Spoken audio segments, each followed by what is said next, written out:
Bismillahirrahmanirrahim. Assalamualaikum warahmatullahi wabarakatuh. Hari ini saya ada podcast bersama Pak dosen Pak Abdurrahim untuk melaksanakan tugas dari PSBMP, melaksanakan mata kuliah yang pada hari ini yang video yang ketiga tentang masalah interaksi ataupun pembelajaran yang intinya dari percakapan.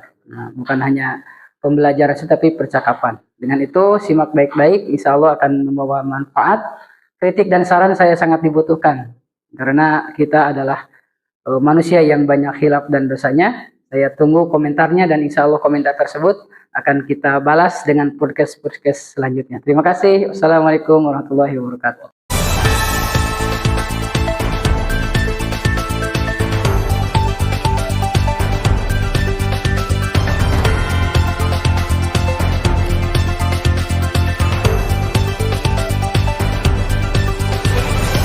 Assalamualaikum warahmatullahi wabarakatuh, sahabat semua. Selamat datang di podcast kita, Hikmah Zaman Digital.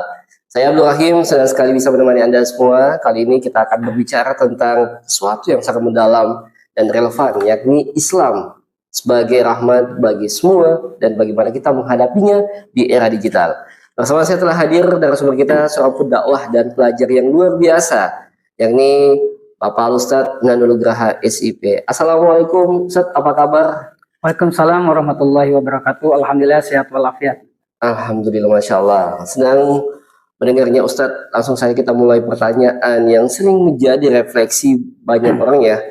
Nah Ustadz, banyak orang bertanya-tanya nih, apa sebenarnya maksud dari Islam sebagai rahmatan lil alamin atau rahmat bagi seluruh alam, dan bagaimana kita sebagai individu bisa merasakan rahmat ini dalam kehidupan sehari-hari? Mohon izin Ustaz. Baik, ya, terima kasih. Sebelum kita menjelaskan tentang rahmatan lil alamin, maka alangkah lebih baik dari setiap kita menjelaskan, kita memaknai dulu apa itu arti ataupun kata definisi dari rahmatan lil alamin. Kita ambil contoh di dalam surat Al-Anbiya ayat 107. Allah Subhanahu wa taala berfirman, "Wa ma arsalnaka illa rahmatan lil alamin." Dan tidaklah kami, engkau Muhammad, diutus kecuali atau melainkan untuk membawa rahmat bagi semesta alam. Di sana ada kalimat rahmatan lil alamin. Maka rahmatan lil alamin ini diambil dari ayat ini. Apa sih yang dimaksud dengan rahmatan lil alamin? Rahmatan lil alamin adalah sebuah kasih sayang. Sementara ajaran Islam dan definisi Islam itu sendiri adalah agama yang damai. Agama yang damai, agama yang cinta penuh kasih sayang, dan menjadikan bahwa rahmatan lil alamin itu bukan hanya untuk pribadi tetapi untuk orang lain, masyarakat, keluarga dan yang lainnya. Maka dari segi hal tentang masalah rahmatan lil alamin itu terdapat, saya bagi menjadi 3 bagian. Di antaranya adalah kedamaian jiwa. Apa yang tadi disebutkan, yaitu kita damai dengan diri sendiri. Itu adalah sebuah kedamaian. Ketika kita misalkan melaksanakan sholat, hati kita akan menjadi tenang. Hati kita juga mengingat Allah Subhanahu wa taala dengan berzikir ataupun dengan melakukan kesabaran, ketawakalan, itu hati kita itu damai. Maka disitulah yang dimaksudkan dengan rahmatan lil alamin untuk diri sendiri, maka saya sebutkan dengan kedamaian jiwa. Kemudian yang kedua adalah keharmonisan sosial. Keharmonisan sosial itu sudah menjadi dasar dari ajaran Islam untuk memberikan kepada orang lain, itu bisa berupa material seperti zakat, infak, sedekah. Itu bisa mensejahterakan orang-orang miskin, bisa membantu orang-orang yang memang membutuhkan pertolongan. Maka disitulah ajaran Islam yang disebutkan dengan rahmatan lil alamin, dia empati terhadap orang lain. Itulah yang dimaksud dengan keharmonisan sosial. Kemudian yang ketiga adalah pengelolaan lingkungan. Bukan hanya kita berdamai dengan orang, bukan hanya kita berdamai saja dengan yang lainnya, tetapi yang penting itu adalah dengan alam juga harus berdamai. Seperti misalkan para petani berdamai dengan alamnya, tidak menebang hutan, menebang pepohonan sembarangan di hutannya. Kemudian juga kita sebagai lingkungan di pemukiman tidak boleh membuang sampah di aliran kanal ataupun sungai-sungai yang mengalir ataupun di got-got. Itu merupakan kedamaian lingkungan. Maka dampak dari semua itu apabila ajaran Islam diterapkan dalam kehidupan sehari-hari begini, maka terlihatlah ajaran Islam yang rahmatan lil alamin. Bukan hanya kepada siapa saja orangnya, tetapi kepada seluruh alam, lautan, daratan, gunung, semuanya menjadi rahmat baginya. Sebagaimana Rasulullah SAW, dia tidak memandang siapapun agamanya, tapi Rasulullah memandang semuanya itu menjadi rahmat lil alamin. Ada seorang Yahudi, beliau bisa menyuapinya. Hal itu membuktikan bahwa sebagian dari ajaran agama Islam ada akhlak, sehingga banyak orang yang masuk Islam ketika Nabi Muhammad SAW karena perangainya, karena akhlaknya yang begitu baik. Bisa kita ambil contoh di dalam pengelolaan lingkungan, kita ambil dalam surat Al-A'raf ayat 56. Izinkan saya membacakan Al-Quran. A'udzubillahi minasyaitonirrajim. ولا تفسدوا في الأرض بعد إصلاحها وادعوه خوفا وطمعا إن رحمة الله قريب من المحسنين. Shadaqallahul Adzim.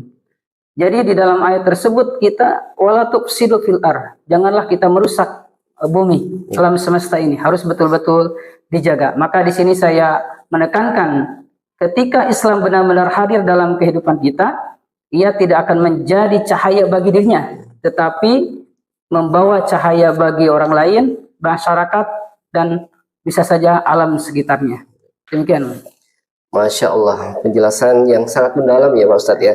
Nah Ustadz, jadi kuncinya adalah bagaimana kita menghidupkan nilai-nilai Islam itu sendiri. Nah, maka di Islam itu ajaran agama Islam yang betul-betul konsep dari dasarnya adalah bukan hanya sekadar ritualitas yang kita lakukan seperti sholat, tetapi Islam itu menerapkan nilai-nilai dari sholatnya, nilai-nilai dari puasanya, bukan hanya sebatas ritual saja, tetapi betul-betul melaksanakan dengan direalitaskan atau diimplementasikan dalam kehidupan sehari-hari. Baik Ustadz, ini kita beralih ke Islam di era digital ya. Nah Ustadz, di era digital ini ada banyak tantangan yang kita hadapi. Ada kemudahan dalam teknologi, tetapi juga ada risiko seperti hoax, fitnah, dan penggunaan media sosial yang tidak islami. Nah menurut Ustadz nih, bagaimana Islam memberikan panduan agar kita tetap berpegang teguh pada ajarannya di tengah derasnya arus digital? Mau dijin Ustadz? Ya, baik. Terima kasih. Ini pertanyaan yang sangat luar biasa, sangat relevan dengan keadaan yang sekarang ini. Maka lebih pantas untuk kita ungkapkan, karena boleh jadi dengan adanya teknologi digital ini kita banyak melakukan hal-hal yang tidak baik, bahkan hal-hal yang bisa mencorengkan nama Islam itu sendiri. Menurut saya bahwa teknologi digital itu seperti pisau. Bagaimana pisau itu bisa dimanfaatkan lebih, kalau kita mengupas bawang putih, bawang merah, lalu kita dihadirkan dengan telur, itu akan menjadikan sesuatu yang nikmat, bisa kita nikmati. Tetapi di balik semua itu pisau juga bisa melukai orang, bisa membunuh orang, bisa melukai sesama. Nah itu yang harus kita jaga. Maka begitu juga dengan teknologi digital ini, harus kita manfaatkan baik-baik. Jangan kita melaksanakan ataupun melakukan dengan digital ini malah kita membawa kepada keburukan kita ataupun keburukan untuk orang lain. Maka di sini Islam mengajarkan terhadap diri kita, atau yang pertama prinsipnya itu adalah tabayun. Jadi apa yang ada dalam kehidupan kita, verifikasi informasi yang diberikan ataupun yang mendapatkan kita informasi harus diverifikasi terlebih dahulu. Jangan sampai kita mendapatkan informasi yang palsu ataupun hoax, kita men-share-nya. Maka di situ membutuhkan verifikasi. Nah, verifikasi itu kita lihat sumbernya dari mana, siapa orangnya. Jangan sampai orangnya yang tidak berkompeten di dalam ahlinya atau bidangnya kita sebarluaskan. Nah, disitulah kita harus betul-betul tabayun. Sebagaimana Allah Subhanahu wa taala berfirman, ya ayyuhalladzina amanu in ja'akum fasikun binaba'in fatabayyanu. Nah, di situ ada kalimat fatabayyanu adalah senantiasa kita verifikasi, cek terlebih dahulu. Kejadian yang pada saat ini terjadi, Pak Rahim, yaitu kita sering di WA itu mendapatkan chat misalkan dari bank swasta. Nah, ketika di situ ada website yang kita klik, kita misalkan berikan datanya ataupun bisa terhipnotis, bisa transfer sendiri. Ya. Nah, itu dikarenakan banyak sementara ini yang dilakukan adalah banyak yang kebobolan tentang tabungannya. Bisa sampai 1 juta, puluhan juta, bahkan miliaran juga. Iya, iya. Dikarenakan tidak betul-betul memverifikasi tabayun terlebih dahulu. Apakah ini betul-betul dari bank yang betul sentralnya atau hanya pemalsuan belaka. Kemudian juga yang kedua adalah prinsipnya itu akhlak dalam bermedia sosial. Iya. Ini juga diterapkan oleh Rasulullah SAW, bukan hanya di online, tapi di kehidupan kita betul-betul diterapkan tentang bagaimana kita berinteraksi dengan lisan kita. Rasulullah SAW bersabda, "Man kana yu'minu billahi wal yaumil akhir falyaqul khairan aw liyasmut." Iya. Barang siapa yang beriman kepada Allah dan hari akhirat, maka berkatalah baik, atau kalau tidak kita berbicara dengan baik, kalau kita tidak bisa komentar yang baik, lebih baik diam. Karena catatan-catatan Allah Subhanahu wa taala oleh malaikat, meskipun kita tidak berucap, tapi ketika diketik itu akan menjadi tanggung jawab kita nanti di akhirat. Kemudian prinsip yang ketiga adalah memanfaatkan teknologi untuk kebaikan. Maka yang tadi disebutkan bahwa kalau pisau digunakan untuk manfaat, maka teknologi ini juga akan bermanfaat lebih luas lagi. Bukan hanya 1 orang, 2 orang, bisa jutaan. Misalkan kita mengupdate ataupun memposting hal-hal yang kebaikan, maka akan seluruhnya, bukan 1 orang saja. Bisa saja 1 detik kebaikan itu langsung tersebar sampai jutaan, dan itu sampai alam akhirat akan menjadi sedekah jariah. Maka di sini saya menegaskan bahwa era digital adalah ujian sekaligus peluang. Jadikan teknologi sebagai alat untuk mendekatkan diri kepada Allah, bukan sebagai penghalang dari keberkahan Allah Subhanahu wa taala. Masya Allah. Luar biasa sekali ini Ustaz, benar ya. Berarti benarnya bahwa semuanya kembali ke niat dan bagaimana kita menggunakan teknologi itu sendiri. Ya, tergantung dari niatnya. Apa yang kita perbuat, apapun hal bentuk apapun, kalau diniatkan baik, insya Allah akan mendapatkan juga cara yang baik dan menghasilkan dari kebaikan pula. Masya Allah, luar biasa. Masya Allah Pak Ustadz, banyak sekali pelajaran yang bisa kita ambil dari diskusi kita hari ini. Tentunya mulai dari bagaimana Islam adalah rahmat, hingga bagaimana kita menghadapi era digital dengan tetap berpegang pada nilai-nilai Islam. Dan semoga sahabat mendengar podcast juga mendapatkan manfaat yang sama ya. Amin ya rabbal alamin.